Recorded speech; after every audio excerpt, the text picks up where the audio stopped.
Hello everybody, this is Sylvain Rochon. I'm getting people to expand their human experience using cutting edge technology. That's what I do every week, and this week is not any different. We're going to go into a biomedical area today.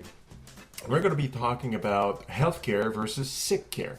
How self-diagnosis devices coming out can improve our healthcare. Because right now, a lot of people, when they go to the doctor's office or clinic, it's because they already feel pretty bad and it's not going away. So they're already pretty sure they're sick or something's wrong. And nobody wants to go to the doctors because that usually means bad news or no news. Or if you feel sick, there's nothing, they can't tell you anything, you still feel sick, but there's no treatment. I mean, it's a bad experience all over.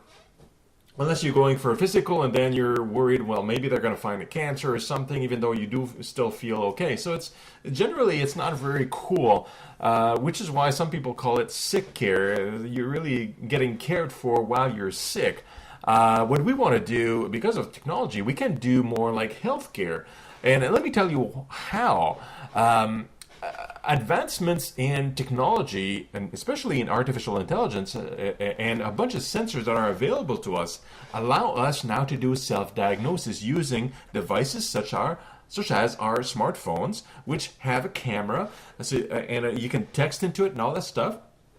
So instead of giving you symptoms and telling you symptoms to a doctor, and showing the doctor visually with his own eyes what your skin look like and the skin colors and whatever else, we can use the smartphones to show the smartphone what your skin looks like and the discolorations and whatnot, and we can enter information into the smartphone or talking to it to tell it what the symptoms are, to how you're feeling. Now, this information is inputted into, and it can be processed by the app that has access to the internet, all the files in the world, potentially, of diagnosis files that doctors typically use as a database format anyway.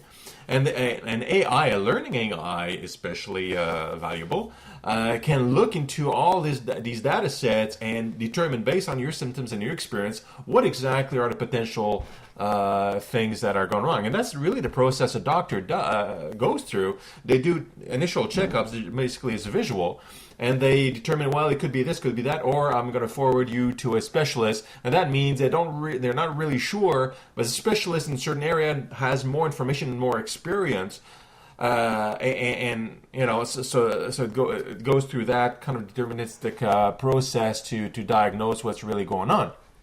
An AI can sift through real-time, new information, new data sets, up to date completely with new research, new data, constantly at breakneck speeds, at the speed of light, practically, and give you a much more accurate diagnosis, and then and all in the comfort of your own home. So you're feeling well. You can have things checked using your smartphone. You don't anticipate a problem, and you can diagnose yourself and see if you're healthy, if there's any problems on a daily basis if you want to, using your smartphone or a specialist device like a medical tricorder, like a Star Trek analogy. And some companies have actually developed some of those that are more accurate, more sensors, for example, and so on and so forth. So you can see if there's a need to even go to the doctor. So you can do a lot of the work yourself from home, thanks to computing power, internet, and all data points, and how we're connected to the internet nowadays.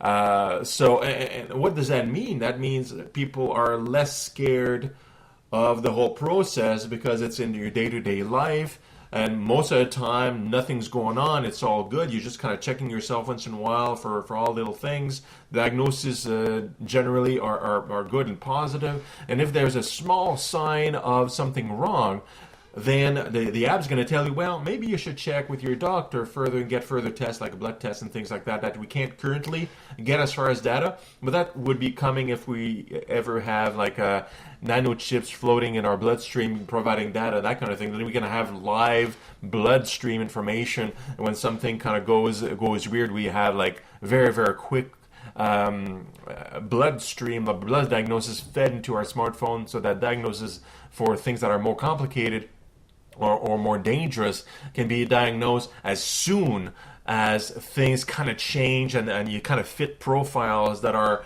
in the millions of data point files over the planet for certain conditions. So we can have like instant diagnoses from the home fairly soon if, again, innovative entrepreneurs go into look into that and build it. And I'm putting up links in the down below about some companies and some ideas and some of what's going on, so you can check that out.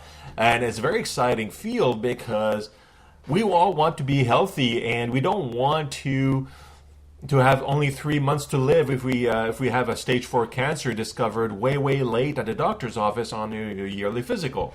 We'd like to know on day 1 when there's some cancerous cells doing bad things going on in your body, and that can happen from home. And then you got a little alert. Okay, you got a beginning of a stage 1.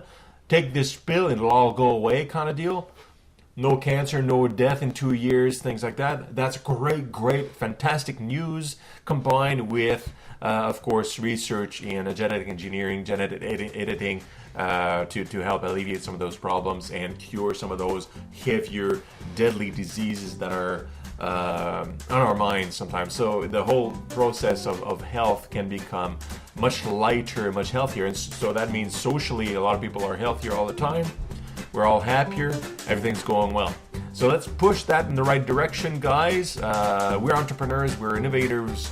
We are revolutionary individuals that want to make the world a better place, I'm sure.